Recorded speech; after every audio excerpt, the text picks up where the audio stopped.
Petunjuknya betapa linuwe atau saktinya orang Jawa tempo dulu, nenek moyang kita.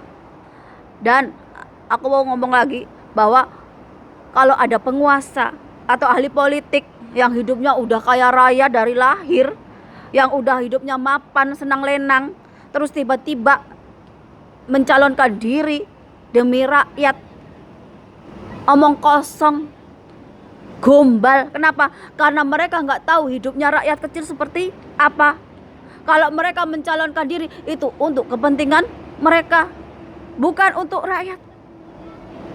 Tapi kalau ada dari orang kecil mempertahankan hak-hak orang kecil, berarti dia tahu kultur dari orang yang di bawah itu seperti apa.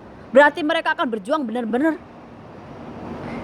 Jadi jangan ketipu dengan orang yang politik, orang yang punya kuasa, yang selalu mengatasnamakan rakyat, tapi sebenarnya untuk memperkaya diri, memperkaya golongan mereka, memperkaya politik mereka. Hanya orang bodoh yang mau ditipu dan dibodohi oleh orang-orang seperti mereka, orang-orang yang tamak, orang-orang yang rakus. Mereka hanya akan tumbang oleh alam. Mereka hanya akan tumbang oleh kekuasaan Tuhan. Bagaimanapun caranya, mereka itu gak bakalan menang melawan Tuhan, melawan alam. Nenek moyang kita, orang Jawa, itu linuweh, sekti. Bukan berarti kalau sekti itu bisa gak mempan senjata. Kadang-kadang sakti itu bisa sebagai penyembuh untuk orang lain, bisa menyelesaikan masalah orang lain, bisa jadi pencerah untuk orang lain. Itu yang dinamakan sekti atau linuwih. Ucapannya mandi, sabdo dadi. Karena apa? Karena hatinya bersih. Kenapa aku nggak ngajarin orang lain itu ilmu-ilmu yang kayak perdukunan yang lainnya? Enggak. Karena apa?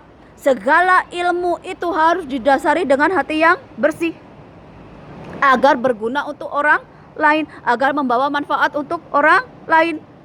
Tapi kalau orang itu hanya ngilmu, tapi hatinya kotor, hatinya busuk, yang ada nanti membawa malapetaka untuk orang lain, membawa kehancuran orang lain. Sama seperti orang pintar, kalau gak punya iman, gak punya adab, gak punya hati yang bersih, maka mereka hanya jadi orang korup, orang yang tidak adil, orang yang tidak benar.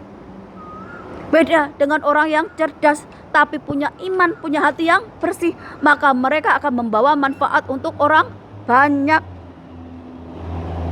Ini karena orang Jawa lupa Jawanya, makanya rata-rata orang Jawa sekarang itu gampang dibodohi. Oleh Samsudin aja bisa dibodohi. Banyak nih Samsudin yang lainnya bikin konten yang menyesatkan, yang membuat orang lain malah tambah bodoh. Bukannya tambah pintar tapi makin tambah bodoh. Dengan apa? Dengan konten-konten yang memalukan. Aku juga gak habis pikir, bagaimana bangsanya sendiri bisa menindas orang lain, bisa membodohi orangnya sendiri. Kalau yang ditindas itu bangsa lain masih pakai logika bisa diterima, tapi ini bangsanya sendiri, sama-sama orang Jawa. Ini banyak sekali, gak cuman presidennya, mulai dari kepala desanya, banyak, sampai aku gak bisa ngomong. Kenapa? Karena mereka yang diperlihatkan itu hanya yang baik-baiknya aja, bobroknya itu jarang dilihatkan. Banyak pesantren-pesantren ilegal yang hanya memanfaatkan dana dari orang tua. Untuk apa? Untuk kekayaan mereka. Pesantren-pesantren ilegal. Tapi lihat ketika ada kejadian perkosaan, kejadian bullying, kematian, pesantrennya tetap berdiri, gak ditutup. Karena apa? Karena lemahnya hukum. Jadi apa? Jadi orang Jawa sekarang itu udah nggak punya kemanusiaan, nggak punya belas kasih, nggak punya moral, nggak punya adab, nggak punya etika. Cara bersosial dengan sesama manusia aja nggak ngerti. Ini udah diramalkan nenek moyang kita, udah dijangkakan bahwa tanah Jawa akan mengalami namanya kerusakan dari segi rohani dan badan. Perbuatan mereka yang tercela, yang terkutuk. Makanya kenapa ajaran Budi itu kembali lagi? Karena ini perjanjian agung dari pamomong tanah Jawa. Setiap tanah itu punya pamomongnya, punya penjaganya sendiri-sendiri.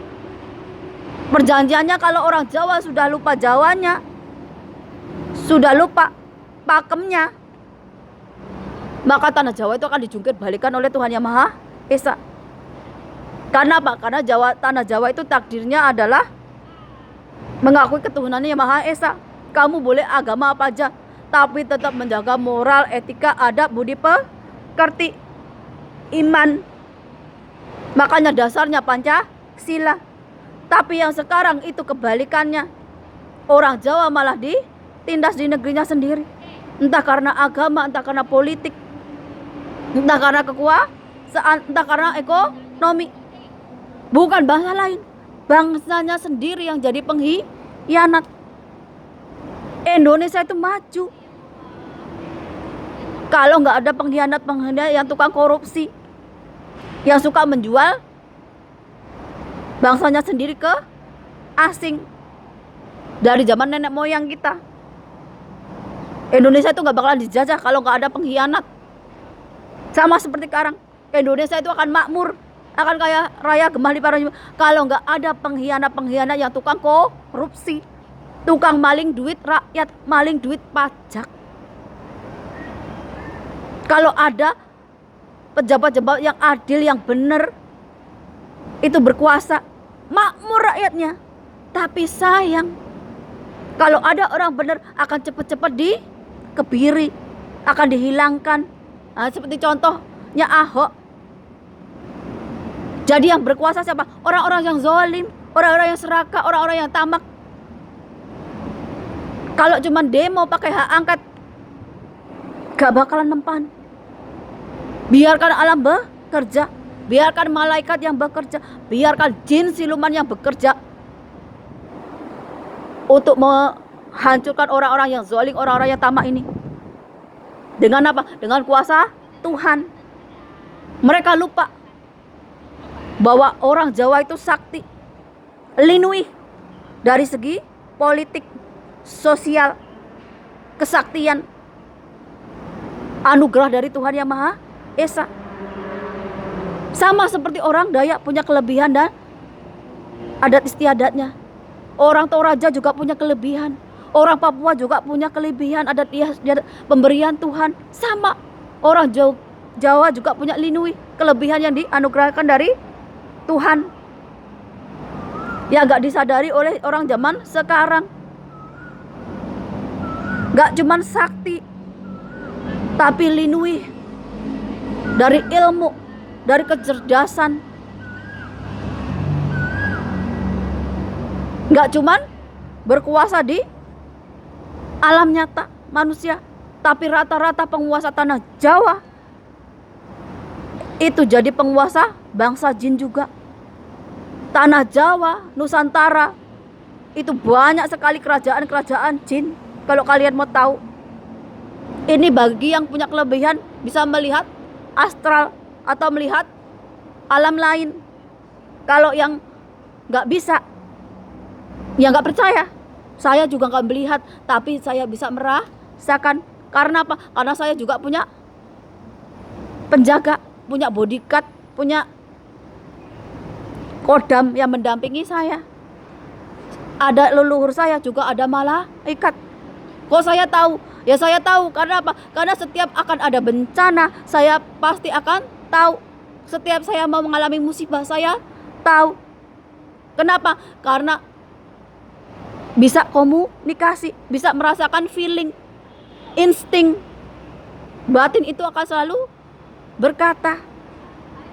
Dan lagi, orang Jawa itu akan sinergi dengan leluhurnya. Karena orang masih hidup, ini yang mengendalikan, bukan orang yang udah mati. Jadi, orang Jawa, penguasa tanah Jawa, itu memang rata-rata sakti, linuih, cerdas. Kalau enggak ya disantet sama rakyatnya. Wong rakyatnya ahli santet, ahli lintrik, ahli ilmu-ilmu gelap kok. Makanya Tuhan juga memberikan penguasa tanah Jawa kelebihan dari yang lainnya. Kenapa? Karena orang Jawa itu rata-rata memang linuih. Ada yang jadi pawang hujan, ada yang jadi dukun, ada yang jadi dukun beranak.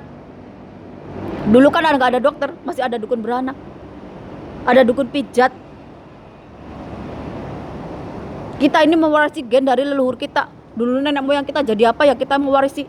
Kalau nenek moyang kita dulu jadi raja, jadi ratu, ya kita akan mengikuti jejak mereka. Dengan apa? Dengan karakter dan sifat dari mereka. Kalau nenek moyang kita prajurit, ya kita akan mengikuti jejak mereka. Kalau dulu nenek moyangnya jadi senopati atau jadi mahapati, ya anak cucunya akan mengikuti jejak mereka. Itu kalau mengakui leluhurnya. Tapi zaman sekarang lupa asal usulnya, lupa leluhurnya. Makanya jadi gak ngalor gak ngidul, kayak gabadien teri. Ini kita menunggu tanah Jawa dijungkir balikan oleh Tuhan. Agar apa? Agar Jawa kembali ke Jawanya. Yang dulu daratan jadi lautan, yang sekarang lautan jadi daratan. Itu udah tadi dari Tuhan Yang Maha Esa.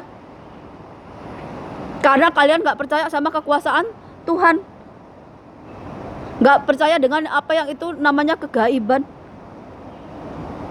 gak percaya dengan hukum Tuhan, gak percaya dengan hukum alam, gak percaya dengan hukum karma. Ini akan jadi pelajaran yang paling berharga untuk umat manusia. Gak cuma untuk orang Jawa, orang Nusantara, tapi semua manusia yang ada di jagat ini.